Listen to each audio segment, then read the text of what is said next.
नमस्कार दोस्तों। आज इस वीडियो के अंदर मैं आपको एक जॉब की अपडेट के बारे में बताने वाला हूं। याद रखिएगा, ये जो जॉब अपडेट है इसका नाम है जूनियर लीगल एसोसिएट। ये एक एमएनसी कंपनी है हिताची एनर्जी बैंगलोर के अंदर। तो यहाँ पे मैंने नाम भी लिखा हुआ है हिताची एनर्जी बैंगलोर के अंदर। ये एक अपनी कंपनी है, एमएनसी कंपनी की कैटेगरी में इसको हम मानते हैं। तो यहाँ पे जो एक वैकेंसी निकाल रखी है जूनियर लीगल एसोसिएट, यहाँ पे क्वांटिटी कितनी होगी, हम कितने बंदों को हायर करेंगे। हालांकि इनको पूरी अपनी लीगल टीम के लिए बहुत बड़ी लीगल टीम होती है इनके लिए बहुत सारे लोग रिक्वायरमेंट होती है। तो याद रखिए यहाँ पे क्वांटिटी अच्छी खासी होती है, बट यहाँ पे डिस्क्लोज नहीं करी हुई है।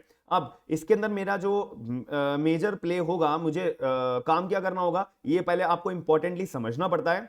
कि जैसे कि आपको जो सपोर्ट करना पड़ेगा जो इनकी ऑलरेडी लीगल टीम है, इनके अंदर जो भी लीगल और एडमिनिस्ट्रेटिव एक्टिविटीज होती हैं कि कोई मतलब रिसर्च वर्क करना है तो लीगल टीम को कोई पर्टिकुलर केस के अंदर एक केस लॉ ढूंढना है तो वो आपको दे दिया जाएगा कि आप इसको ढूंढ के लाइए। तो आप इन लीगल और एडमिनिस्ट्रेटिव एक्टिविटीज के अंदर जो है यहाँ पे मदद करिएगा।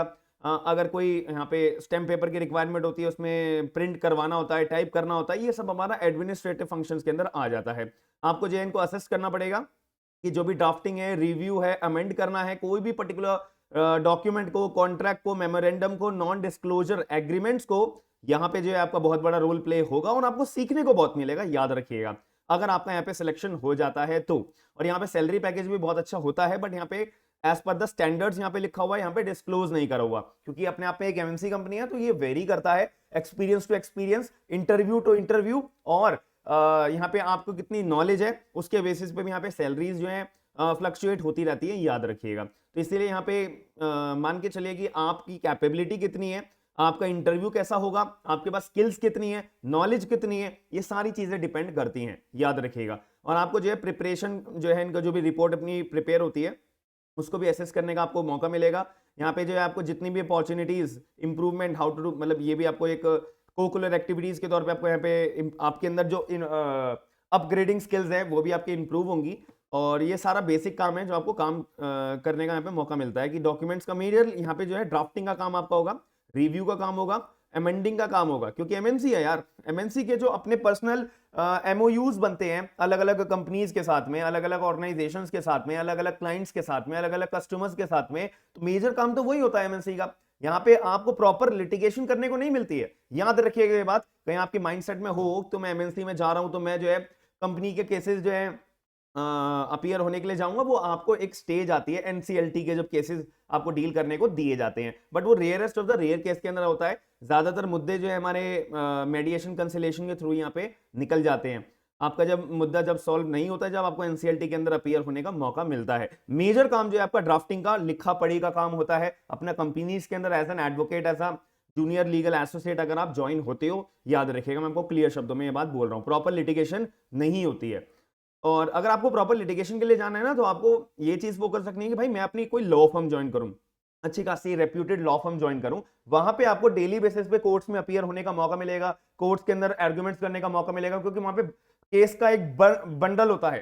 ठीक है, क्योंकि वो लॉ फर्म है, वो डील करने के लिए, यही तो केसेस डील करने के लिए बैठी हुई है। तो ये हमारी कंपनी कंपनी का कोई लॉ फर्म, मतलब लॉ का काम से कोई रिलेट नहीं होता, बट उनके पास अपनी एक पर्सनल लीगल टीम होती है जो ये सब काम उनका इन हाउस, इन ऑफिस के अंदर बैठ के वो काम करती है। ये डिफरेंशिएट करना आपको समझ में आना चाहिए, मैं पहले आपको क्लियर शब्दों में बोल रहा हूं, क्योंकि लॉ फर्म के अंदर ना कोई भी ऐसा नहीं है कि भैया ये सिविल लॉ फर्म है, क्रिमिनल लॉ फर्म है, मैट्रिमोनियल केस की लॉ फर्म है। लॉ फर्म मींस मतलब उनका जो दायरा है वो बहुत बड़ा होता है, वो सारे केसेस डील करते हैं। याद रखिएगा। अब एलिजिबिलिटी की मैं बात कर लेता हूं कि अगर कोई भी व्यक्ति इंटरेस्टेड है junior legal associate at Hitachi energy Bangalore के अंदर ज्वाइन होने के लिए, तो यहाँ पे आपके पास एलएलबी की या फिर एलएलएम की डिग्री होनी चाहिए। दोनों है तो बढ़िया बात है, और एलएलबी की है तो काम चल जाएगा। और याद रखिएगा, यहाँ पे मिनिमम 2 साल का आपका पोस्ट ग्रेजुएशन का एक्सपीरियंस मांगा गया है। ये पोस्ट ग्रेजुएशन का मतलब जैसे आपने अपनी एलएलबी पूरी करी है उसके बाद का आपका 2 साल का एक्सपीरियंस मांगा जाएगा, क्योंकि बहुत सारे लोग जो है ना पहले ही काम करना चालू कर देते हैं, जैसे जो फाइनल ईयर में है या अभी जो 4th ईयर में है, वो अपना कोई इंटर्नशिप करने लग जाते हैं। तो वो जो आपने इंटर्नशिप करी है अपनी एलएलबी डिग्री पूरे होने से पहले, 1 साल, 1 महीना, 6 महीने, तो क्या वो आपका एक्सपीरियंस में इंक्लूड होता है? नहीं होता है। याद रखिएगा, जब इन्होंने यहाँ पे पोस्ट ग्रेजुएशन क्लियर तौर पे लिख दिया कि जब आपकी डिग्री पूरी हुई है उसके 2 साल के बाद में। याद रखिएगा। और यहाँ पे आपको जो है जिस टाइम पे डॉक्यूमेंट दिए जा रहे हैं, तो आपके पास इतनी एबिलिटी होनी चाहिए कि जल्दी से जल्दी आप वो डॉक्यूमेंट जो है प्रिपेयर कर सको, रिव्यू कर सको और अपना ड्राफ्ट प्रिपेयर कर सको। याद रखिएगा, ठीक है। सुनने की मतलब अटेंशन होनी चाहिए, सारी डिटेल्स, अंडरस्टैंडिंग होनी चाहिए अच्छा खासा आपको Indian contract act, specific relief act, TPA and आपका Indian partnership act, LLP act, ये सब की जानकारी बहुत ही ज्यादा डेप्थ में अच्छी खासी होनी चाहिए। और ये इनफैक्ट आप अगर एमएनसी में जा रहे हो, जब आपको पता है आपका इन ऑफिस का वाला काम है, तो वहां तो सारे काम आपका रिव्यू, ड्राफ्टिंग और आपका एमयू प्रिपेयर कराने के लिए देंगे। और उसमें आपको जो है कॉन्ट्रैक्ट की स्किल्स आपके पास नहीं है, लीगल टर्मिनोलॉजी का मतलब सीधे शब्दों में होता है ड्राफ्टिंग की स्किल्स आना। ड्राफ्टिंग की स्किल्स अगर आपके पास नहीं है तो सॉरी, आपको यहाँ पे हायर होने में बहुत मुश्किल होगी। इनफैक्ट यहाँ पे नहीं, हर कहीं पे। तो अगर आपकी ड्रीम है कि मेरे को एमएनसी के अंदर एज अ लीगल प्रोफेशन अपना बनाना है, लीगल कैरियर अपना बनाना है, तो याद रखिएगा आपके पास ये की पॉइंट्स के अंदर बहुत जरूरी है, जो ध्यान देने वाली बात है। अब यहाँ पे जो है आपका रिटन और ओरल कम्युनिकेशन स्किल्स अच्छी खासी होनी चाहिए इंग्लिश लैंग्वेज में। आप एमएनसी के अंदर जा रहे हो तो ऑब्वियसली एवरीबॉडी हैज एक्सपेक्टेशन कि आप जो है यहाँ पे इंग्लिश, आपकी कम्युनिकेशन स्किल्स अच्छी खासी होनी चाहिए। और अगर इंग्लिश की कम्युनिकेशन स्किल्स अच्छी होंगी जब तो आपकी ड्राफ्टिंग स्किल्स अच्छी हो पाएंगी। तो ये भी आपके अंदर डिफरेंशिएशन आपको ये समझना जरूरी है, याद रखना।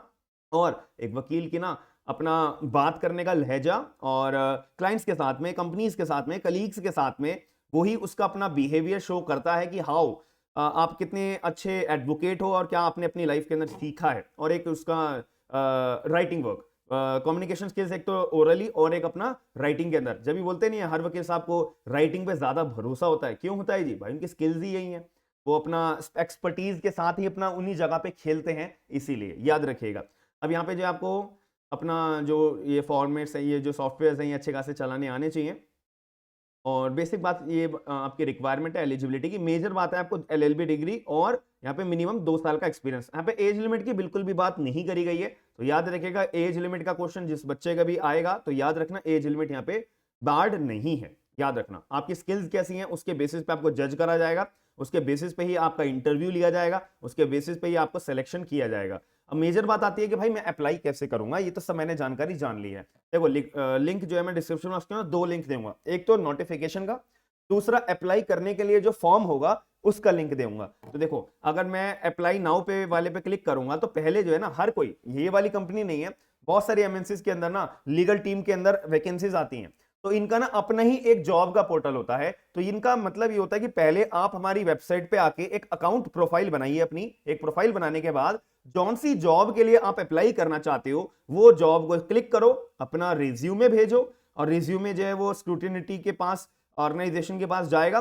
टीम आपका जो है ये स्क्रूटिनाइज करेगी, देखेगी, परखेगी कि हाँ भाई ये इनका जो कामकाज है ये हमारे स्टैंडर्ड के साथ में है या नहीं है। ये पूरी स्क्रूटिनिटी होने के बाद फिर आपको रिवर्ट बैक जाएगा कि आप सिलेक्टेड हो या नहीं हो। अगर आपके पास ईमेल आ जाता है वेल एंड गुड, नहीं आता है तो समझ लीजिएगा कि आपका सिलेक्शन यहाँ पे नहीं हुआ है। इतनी छोटी सी बात मैंने आपको क्लियर तौर पे, ये एक जॉब की अपडेट आई है तो आपको बता दी है। मेरे हिसाब से आपको अप्लाई जरूर करना चाहिए, क्योंकि आप ये मत सोचिएगा कि यार ये मेरे जो मेरी एलिजिबिलिटी है उसको मैं मैच नहीं कर पा रहा। जो लोग मैच नहीं कर पा रहे डजंट, इसके अंदर कोई बात नहीं है, डजंट मैटर। आपके लिए और भी मैं जॉब की अपडेट्स लेके आऊंगा, लेकिन जो लोग मैच कर पा रहे हैं उनके मन में अगर कुछ इश्यूज हैं तो कि मैं ये एलिजिबिलिटी पूरी कर पाऊंगा या नहीं कर पाऊंगा, ये बाद की बात है। अभी प्रेजेंटली आपको ये सोचना है कि मुझे अप्लाई जरूर करना है, क्योंकि अप्लाई ना करने का मतलब है कि आप बिल्कुल रिजेक्ट हो गए। अप्लाई करने का मतलब है कि एक होप होती है कि मैंने जो है अपना तरीके से एफर्ट डाला है। आपको एफर्ट डालना बहुत जरूरी है इन चीज के अंदर, याद रखिएगा। बाकी अगर वीडियो पसंद आई है तो वीडियो को लाइक जरूर करेगा और लोगों को शेयर करके इस अपडेट के बारे में जरूर बताएगा। हम मिलते हैं नेक्स्ट वीडियो के अंदर। थैंक यू, धन्यवाद।